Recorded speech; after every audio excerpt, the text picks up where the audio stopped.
Welcome to the Uplifting Podcast. Today we talk to Linda Clay. Linda is a business coach and lifestyle strategist who found her life's calling after losing everything later in life.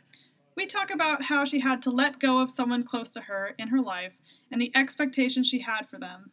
We also talk about the importance of self-care and putting yourself first. She gives you practical tools to help you discover your true self. Now let's get into the episode.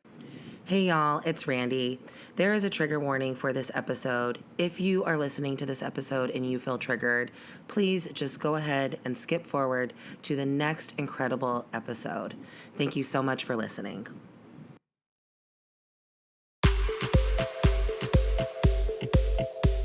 Welcome to the Uplifting Podcast with your host, Randy and Catherine.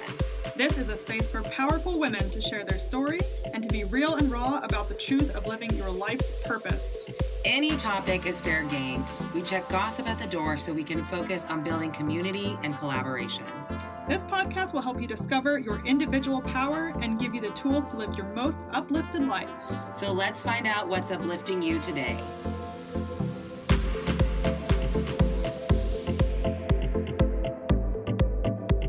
Welcome to the Uplifting Podcast. Today we have Linda Clay, and Linda is a business and lifestyle strategist. She helps women wake up to their inner greatness and step into their purpose. So welcome, Linda. Hi, Randy. Thank you so much for having me. Hi, Catherine. I'm so excited to be here. Yes, we're so excited to have you. So we just want to dive right in and really learn more about you and your story and how you became a business coach and lifestyle strategist. Okay, so do you have a glass of, it's too early for you to have a glass of wine, but a cup of coffee. It's a long story, but I'll try to condense it. So, I really believe in storytelling, and I really believe that it's important for people to see that we're all real. We all have problems. We all have struggles. We all have challenges we've faced. And my first challenge was being raised with an alcoholic father. I mean, thankfully, he was not abusive or anything like that, but it still has its ramifications as a kid. It does. And I read my whole childhood. I hid behind books and had my favorite characters and would pretend that they were my family, because obviously I can look back now and go, yeah, well, it was because I didn't know how to handle, the family situation, the dynamics. When I was 17, I got pregnant and I was an unwed mother. And this was in the 60s. And that was like, oh my God, taboo. You just didn't do that. It wasn't acceptable. They either sent you away to an unwed mother's home or sent you to a faraway relative where nobody could see you. And my parents, being of the Depression era age group, when everything was done, I gave my child up for adoption. My mom picks me up, and it was like, okay, it's done. Just move on. So there was no helping me understand my feelings or what I had gone through, except for I carried the shame because it was extremely shameful. And it wasn't until I was in my 60s that I realized how that shame has actually shaped my life. And anyway, so I got married a couple years later. I had a child, then I had another child, and I like to say now we were children when we got married because I was only 20, and we grew up together. Wow. And because we were just kids. I mean, people got married a lot younger back then. And, fast forward the years, my kids are growing up and everything. And then when my oldest daughter was 14, we discovered that she was addicted to drugs. And there was a lot of challenges with that. So that was like my first real challenge with raising kids. Before then, I worked and everything was fine. And it was like I liken it now to like a death in the family, because you have this picture of a child when they're born and you think, oh my God, they're going to be this way. And they've got this whole world in front of them. And then boom, you wake up one day and it's not this scenario you had planted in your head. I think that's real common for people to do. And I had to go through a huge process of grieving and of understanding that this was her problem and I can't fix it. There's no Band-Aid. If you remember when you're a kid, your mom would always put the Band-Aid on your owie and everything would be all better and the tears would go away. I couldn't do that with this, and I had to let her just do what she needs to do. That path has been a 30-year battle. So she's off drugs now, but she's homeless. She's been homeless for quite a few years, and that becomes another challenge to face because she doesn't know how to fit in society anymore. I mean, there's, all those things. So we dealt with that and everything. And then I got like the job of my life. It was running a bookstore. That was like, oh my God, this is like Christmas every day. I can go in, I can open all these books and look at all the authors I love and all this kind of stuff. It was like 5 years bliss. And then one day I woke up and my husband was sick. And that was the start of what I call my WTF year. And so he had 2 kinds of cancer. He died within 4 months. 2 weeks later, I found my oldest daughter. She tried to commit suicide. And then there were several other things that happened that year. And I woke up one day, 9 months later, in severe depression and suffering from PTSD. And so, I had this love of my life for 28 years. He was gone. My oldest daughter was still struggling. I became a single parent when he died. Then I became another single parent, or actually a single grandparent, because I had to raise my granddaughter. And it was like crash. And I sat there for a couple of years. I didn't want to be hurt anymore. And I think that's really, there's parts of depression that there's a common thread, because even though depression is a negative, it's also a comfort because it's warm, it's safe in that cold environment. And I don't know if that makes sense. It's predictable, Yeah, kind of. yeah.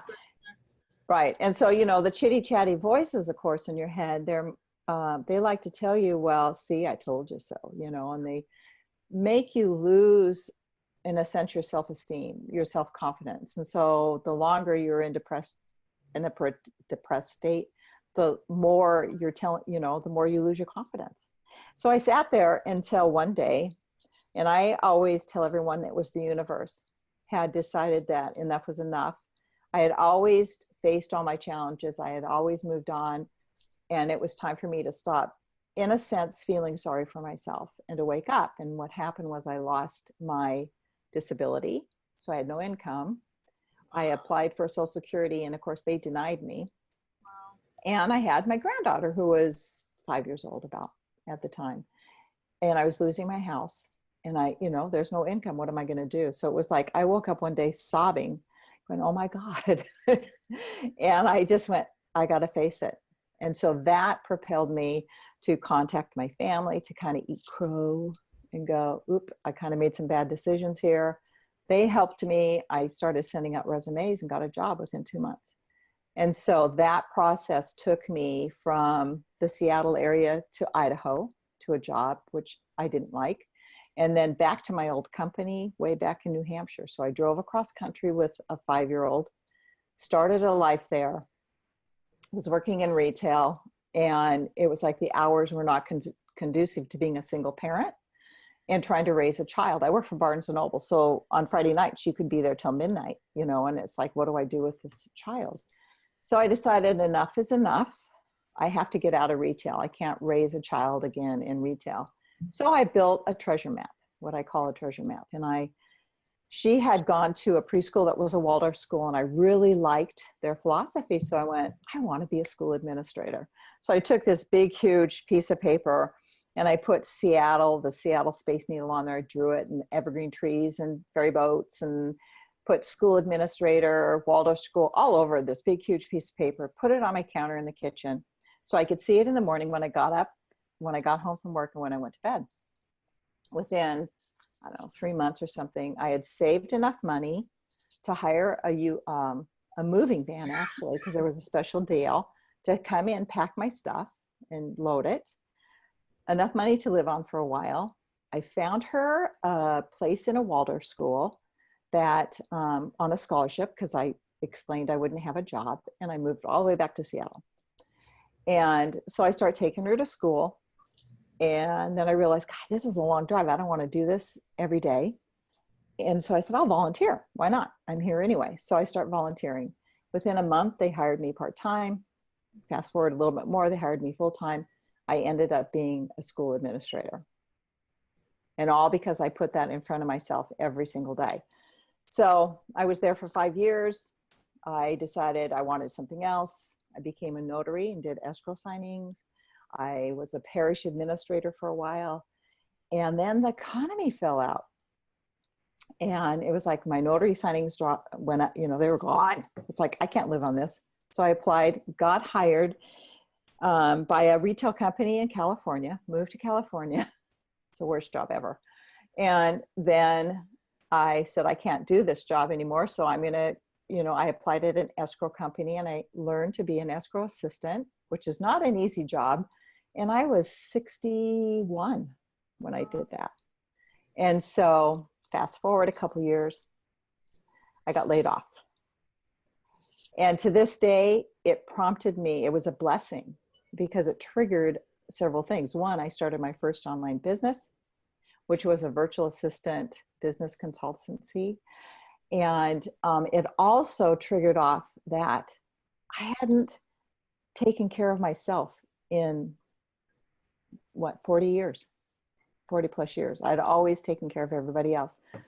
So two things happened. I built the business and I woke up and realized that I didn't know who I was. And so I said, I got to do something. So I did. I applied for a visa in Portugal. I packed 2 suitcases, sold everything else, and I went to Portugal for over 5 months. And I lived there. I did some traveling. My sister came over. But the benefit of that was, or the gift really, was I learned that reconnected with myself. And 2, I realized I really hate admin work, but people were asking me for advice and guidance. And I went, oh, duh. That's what I'd been doing the whole time I was, in management, was I guided people. That's what a good manager should do. And so I slowly have rolled over to the coaching side of it. And so that's what brought me here today. Wow. Wow. Literally lived like such an incredible life. You've just lived such an incredible life. And I just want to share with you, there was one part of your story that just really resonated with me. And that was, with your oldest daughter and her, being struggling with her addictions and being homeless, because my youngest sister, my mom, is currently dealing with the same thing. And it's been so hard for my mom to let go and to allow her to have her own journey and go through her own process. And it's kind of getting off topic about what I wanted to talk about, but it just hit me so hard when you talked about that, because I'm currently going through something similar, and I'm just wondering if you have any advice or how you because you love your daughter, like you want to see, and like you said, it was kind of like a death. Like, was there, how did you overcome that? And how were you able to let go and let her really go through her own journey? Yeah, it took me, I had to do it at a point when she was in her teens. She cleaned up for a while. We went through drug rehab. We did all that stuff. But there was a point when she became an adult and she had her daughter, and then I took over the care of her daughter, that a friend of ours who had addiction problems also, but was clean, just looked at me and he told me, you have to understand, she has her own journey. She's got to hit rock bottom. And until she hits rock bottom, there is absolutely nothing. And that he likened it to alcohol or drugs become like a lover. So what they're doing is they just have to have that next drink, or they've got to have that high. And all of a sudden that becomes the primary focus in their life. And when he told me that, okay, that makes sense. It took me on this journey though, to finally, when I realized that she was zapping me of my energy, she was pulling out my positive energy, so that I would hang up the phone. I mean, I can feel tears. I could hang up the phone and just go, I can't do this anymore. My stomach was upset. My brain was fried. And I actually talked to somebody about it. And I finally just said, you know what? I love you so much, the person that you really are. But until you can be clean, I can't have anything to do with you. And so I didn't for several years. When I got back from Portugal, she was in the hospital with MRSA. And so that she's been clean since then, but it's still extremely difficult because now I'm dealing with this mental, it's almost an addiction. People that are homeless, even if they're clean, they can't, there's no transition back into society. So every time she tries to go back into society, she can't because she doesn't know how to play by the rules. You know, she doesn't, because she's so used to being in a camp. You know, I mean, it's this big, huge, vicious cycle. But I think as a parent, we don't want to, sometimes when we try to take care of other people, it's because we're codependent. We feel that's what we need to do. You know, we're supposed to fix. But you can't fix something if it's not your own problem. Yeah, absolutely. You know, so you have to kind of separate yourself from realizing that being codependent is not healthy. You know, that you have to step back and let people, and that's a hard lesson as a parent, you know, to stand back. It's actually harder to be a parent of adult children. Yeah, and my sister just turned 21, and so you know, we've been struggling with this since she was a teenager, and she's been to a rehab and a boarding school and the whole thing. And you know, when you said zapping you of your energy, I mean, that's my mother, and so that just really resonated with me. But I really believe that this is good. If anybody needs to hear this episode, I know one person needs to hear this, and your message is definitely going to hit home. So thank you so much for sharing that.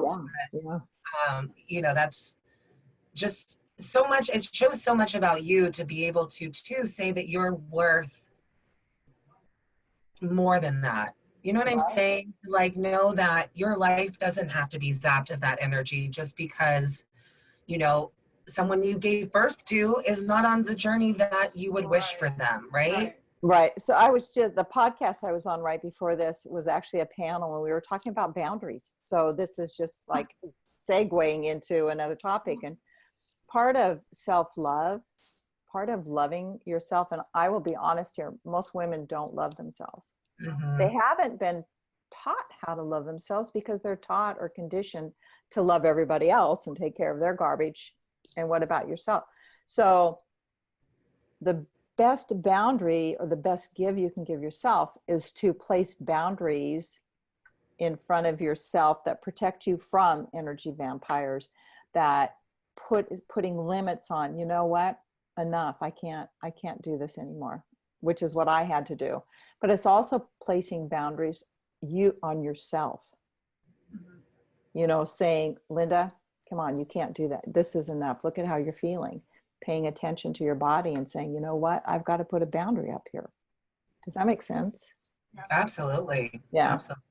So what kind of things for self-care are you now doing? And because you had your kind of aha moment and you went down to Portugal.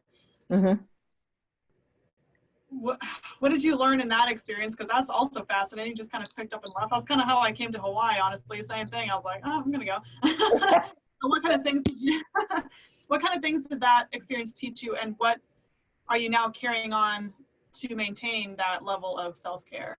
Well, you know, there's been a lot of, I spent a lot of time reflecting there because, of course, I don't speak Portuguese. It's one of the hardest languages to learn. And so I spent a lot of time, half of that time was by myself, you know, so I would take walks, I would look at things, I would travel, I would step outside my comfort zone. I had built a wall around myself, which I think a lot of people do. It's a protection thing, you know, you don't cross this boundary kind of thing. So when you put yourself in a situation where it's all new you're not familiar with culture, you're not familiar with all these things, you are actually pushing yourself past that boundary you've built. So going to a country like Portugal that eats different, it was like the first thing, one of the things was like, oh my God, they don't eat breakfast like we do. You know, it was like, oh, what am I going to eat? You know, because you get so in the habit of doing things. And just, you know, going there and seeing something like a protest march when I was there. I wrote a blog about it. And it was like, my reaction was the reaction of somebody in the States, like, oh my God, watch out for guns and, you know, all this kind of stuff. But it was their protests or not, they're very peaceful, you know? So it really helped me reconnect with myself and get past the masks. I love to talk about masks because we all, if you work in corporate America like I did, you learn to put on a mask. This is how you behave in front of your district manager. This is how you behave in front of the regional manager. This is how you behave in front of your staff. And then you go home and you go, okay, this is how I you know, behave in front of my husband, and this is what I do with my children. And all of a sudden you go, who am I? Because you learn to put these masks on. So I learned to let those down. I learned to go, okay, it's okay to be afraid. Yeah. You know, it is okay to go someplace and go, God, this is making me really uncomfortable, you know, and why? Because you're not familiar with it. That's okay. I learned that you don't have to be perfect. I just did a Facebook Live on this. There is no perfect. You're perfect the way you are, warts and all. It doesn't matter. Yep. You know, you just need to show up, you know, and be there. So a lot of things like that came out of there, you know, and really helped me continue this journey. And this is a point that people, you know, I don't know for you, but when I was like turning 21, it was like, oh man, I'm going to be 21. I'm going to know it all. You know, I'm going to be an adult. And it's like, no, I'm not an adult. I'm still a kid. I still feel in my head at 68 that I'm 21, you know, it's a journey. Yeah. And so we were talking before we started this whole thing about how, you know, the truth isn't out there anymore. The truth is not out there. You hear about, oh, hey, Linda, you can make 6 figures in 2 months. And it's like, okay, give me that glitter. Let me do it. Let me do it. They don't talk about the 5 years it took them to get to that point because they're selling a product. It's all about a superficial kind of, you know, product selling. Instead of talking about, you know what, every single day I get up and I start work and I go, God, why am I doing this? That's a human reaction. This is hard work. Everybody told me it was easy to build a business online, but it's not, you know, kind of thing. So well, and people don't talk about how these external things aren't really the source of happiness, you know, like I feel like that's not something that we talk about enough. It's like, oh yeah, like get more clients, get more followers, get more, you know, on your ROI and more income, and it's just all about this external. Right. It is. But when does that ever bring us happiness, Right. you know? And I know for me, as someone who worked in corporate America, had a 6-figure plus paying job, you know, have a master's degree, all of the external things that are supposed to make me happy, that really never was what made me happy. It was really only discovering my truth and living my truth. But like you said, I had been putting on masks for so long, I didn't even know who I was. Right. So how did you rediscover who you were and who you are? Well, I think a lot of it had to do, I did a lot of blogs when I was over there. And so I just wrote about my daily life. And being able to sit down and write, that really helped me to look back and go, God, Linda, you know, just look at myself in a deeper sense. The other part of all of this, though, is now I can look at it and go, I was actually on this journey from the time my husband died. So because I married so young and we kind of grew up together, when he died, it was like, you know, I married at 20. You're not grown up at 20. You really don't even know what you want at 20. I don't care what age you don't. And so that's why I think college is a scam. You know, I mean, I think it's good, but it's like at 18, you're supposed to like pick a career job. It's like, you know, and they're having kids totally off topic, but they're having kids in 6th grade in some schools decide what they, what do you want to be when you grow up? And it's like 6th grade, I was playing with Barbie dolls. What are you talking about? I didn't care what I had no concept. But I don't have a college degree. I have the University of Life degree, but I don't have a college degree. I think college is excellent for book learning, but it does not give you adulting 101. It does not teach you how to be an adult. It doesn't teach you how do you face a child that's addictive. What do you do with that? How do you face when your husband has cancer at 49 and all of a sudden your whole world is wiped out? It doesn't teach you those things. It says in fact, the perfect example of this is my brother, bless his heart, a very black and white person. And I'm staying with him till I get the job, right? And he goes, Linda, we need to talk. Now, I read that if you lose somebody, it only takes a year to get over them. What's wrong with you? Now, he was coming from a place of love. Of course, right? He really was. And so I explained to him, I said, okay, that's fine. I said, Carolyn Kenny, it took her 5 years to get over her mother, but all right. But I said, I had this, and I went through this whole list of things that had hit me that year. And he goes, oh, and so I went to counseling after that, in that period. And my counselor told me, she said, I can't even believe you're walking, because most people would be in bed, and so what I learned from that is that everybody experiences grief differently. And grief never goes away. Now 20 years later, yes, I'm functioning fine. And yes, I'm happy and I'm joyful and I love my life, but I can be driving down in a car and something can hit me just like that. And I can have tears in my eyes going, oh my God, I miss you. It subsides. It kind of goes away, but it's always there. Yeah. But this whole process from the time I went to Portugal, from my husband's death until the time I went to Portugal until now, has really been the thing of looking myself in the mirror and going, God, you're really kind of a badass, and, Hell yeah. and embracing that, you know what I'm saying? But it's like a process. So several months ago, I was like, how do I compete with these millennials? I'm not a millennial, but they're all on Facebook and they all do these selfies and they all say they're rich and they all have, this kind of stuff. And I go, man, I can't even get the camera right. So I actually did a post on it because it was like, I don't do selfies. My double chin will show, the wrinkles will show, the gray hair, and all this stuff. I said, but I have all of this that I can give people. So I don't need to give them a selfie. What I need to give them is support. And that's what I bring. That's the biggest thing too. It sounds like in your whole message today, it's been a lot of just looking into self and finding self, but then on top of that, accepting self. Right. So accepting the wrinkles, accepting that you're not a millennial, Yeah.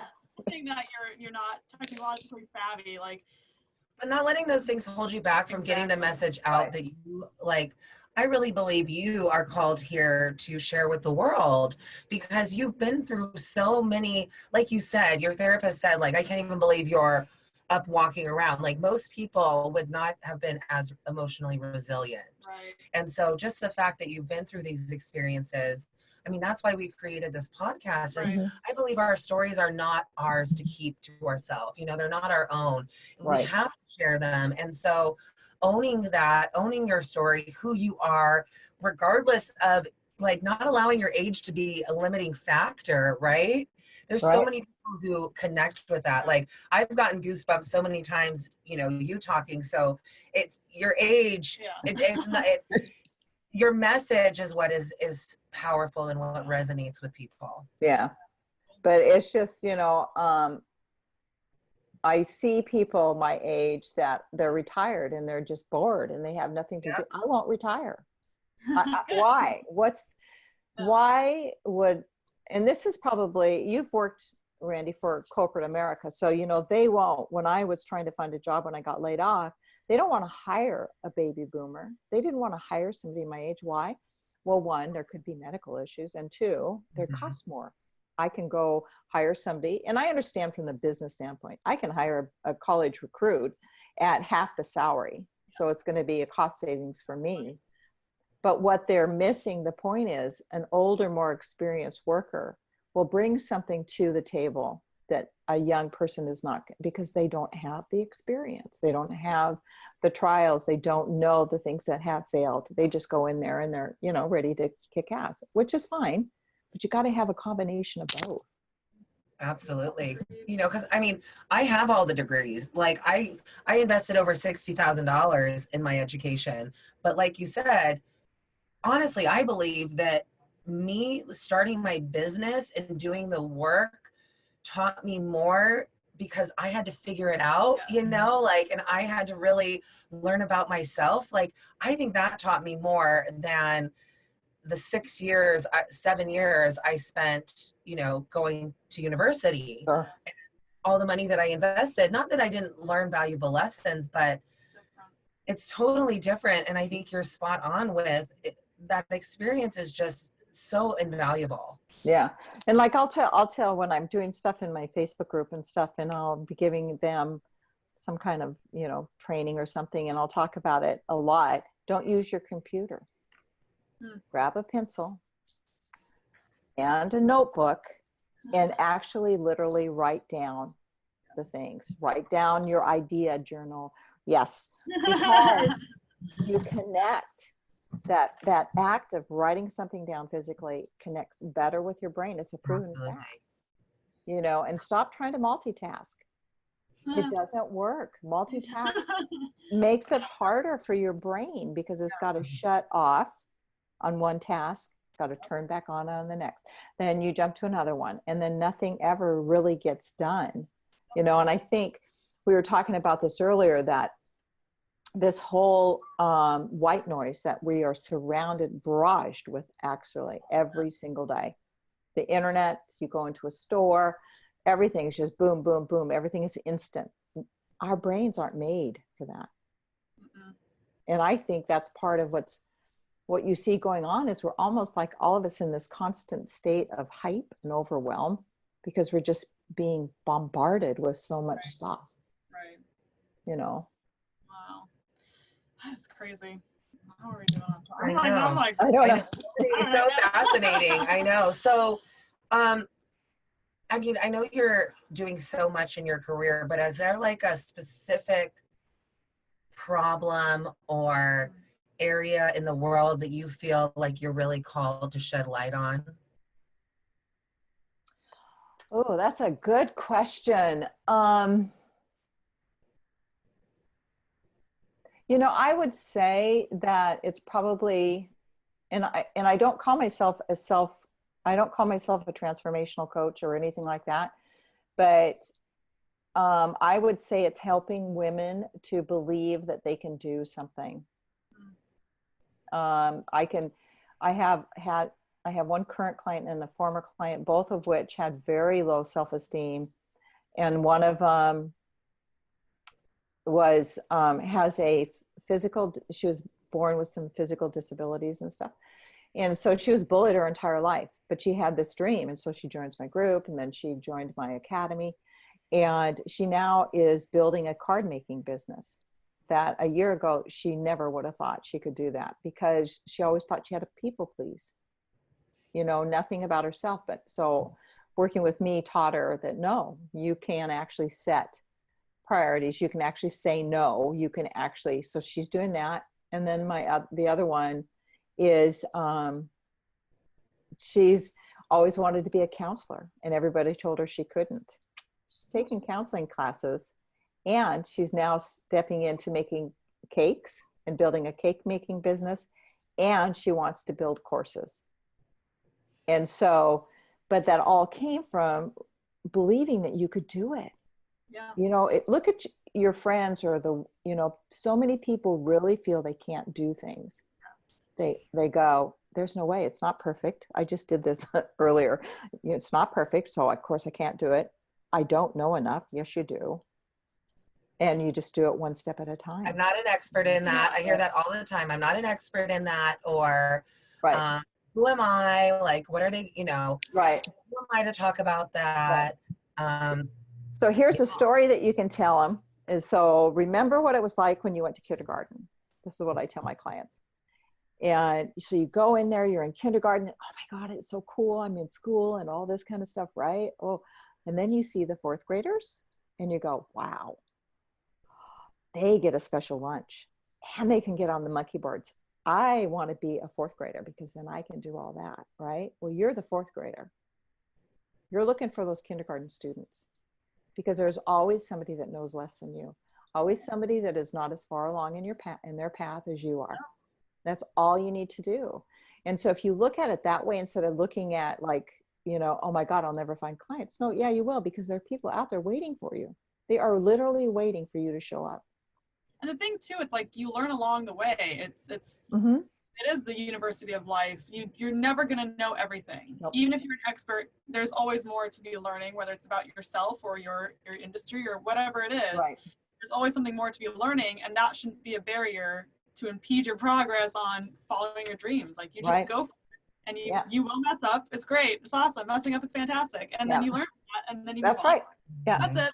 Yep. Yeah, I tell people there's no such thing as failure. Wipe it out of your dictionary. I don't want you using it anymore. What it is it didn't work. What's the lesson I have to learn here?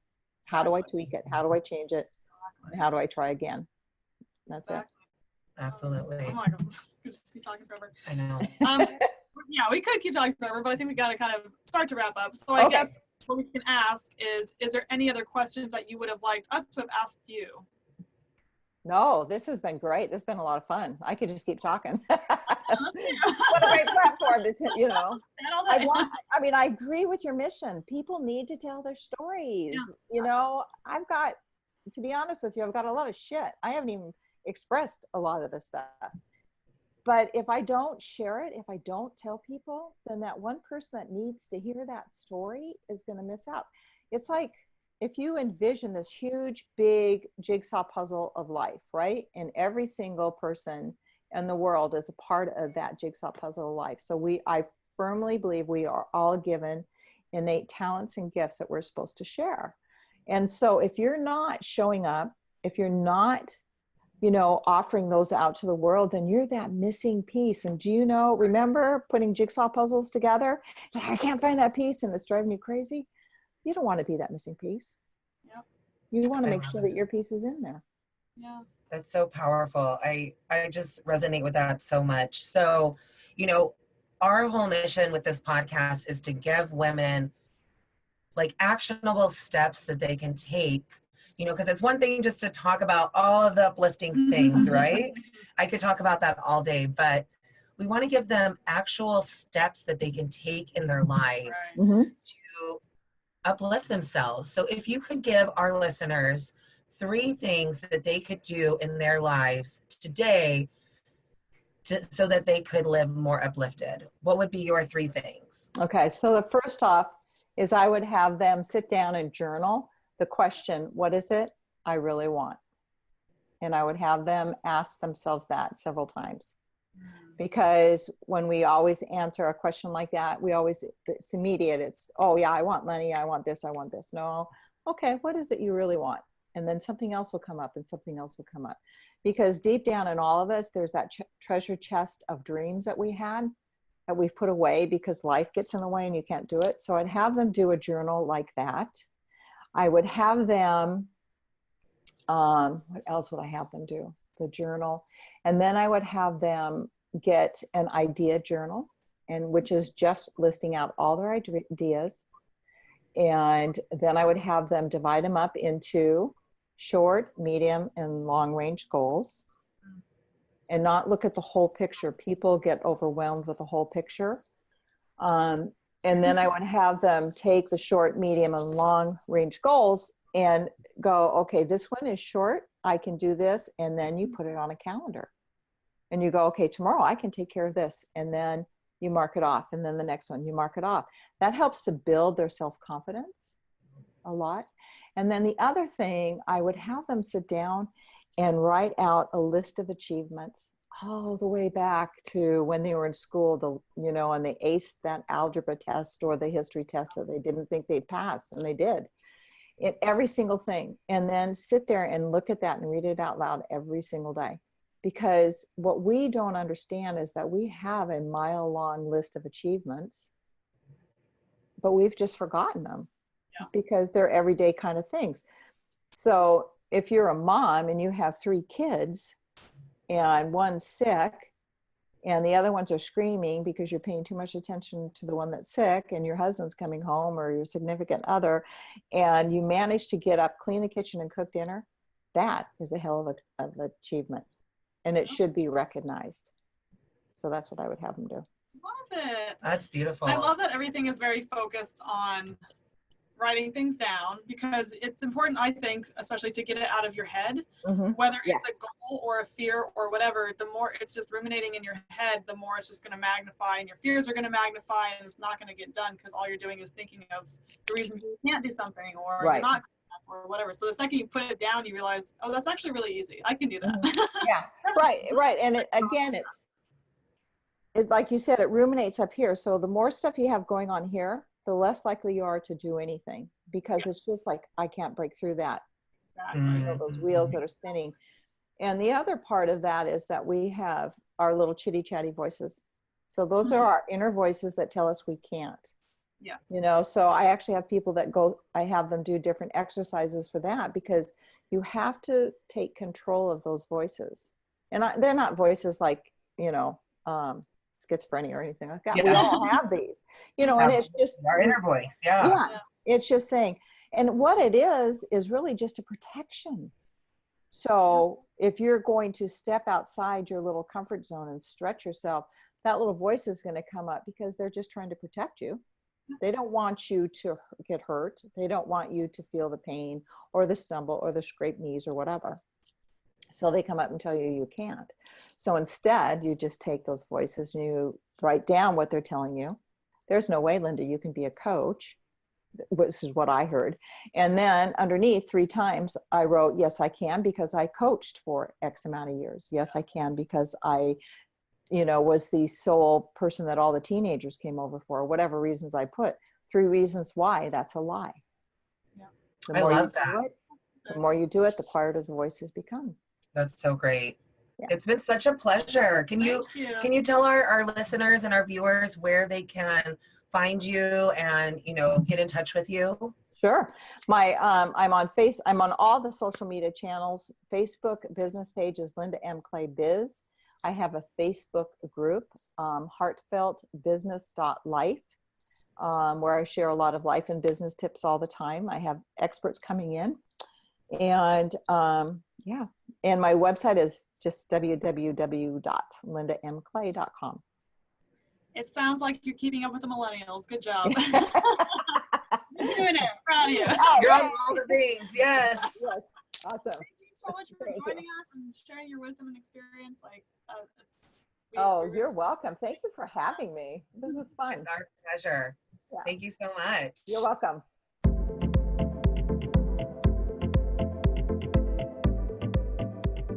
Thank you so much for sharing a piece of your day with us. Please rate and subscribe to the podcast on whatever platform you're listening to us on. To continue the conversation, follow Catherine and Randy on social media. Our links are listed in the show notes. We can't wait to share another powerful story with you next week. And until then, stay uplifted.